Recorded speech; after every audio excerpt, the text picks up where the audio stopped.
Marami na ring tools ang pwede mong malagay dito. Up to 15 kilos ang kaya ng toolbox na to. Ito yung Wadpaw toolbox mga bossing. Spacious kaya marami kang malagay na gamit dito. Made of hard plastic to mga bossing, matibay at durable.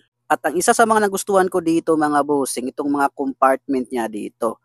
Pwede mo to lagyan ng tornilyo, nut, at screw. So hindi siya magalo-halo mga bossing. At sa loob naman nito mga bossing, makapal yung kanyang base.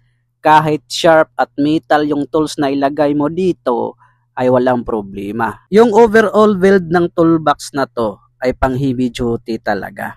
At kung yung tools mo ay nakakalat lang kung saan-saan, ilagay mo na yan dito sa toolbox na to para ma-secure yan at maalagaan mo ng maayos at patagal mo pang magagamit yung tools mo. At kung interesado kang mag-check out nito, nasa yellow basket lang to. I-click mo lang yung buy now here dyan para maka-order ka nito. Affordable lang tong mga bossing. Malaking tulong to sa ating mahihilig mag-DIY para yung tools natin ginagamit ay makipsip natin. At hindi pa kalat-kalat kung saan-saan lang. Kaya ano pang hinihintay mo?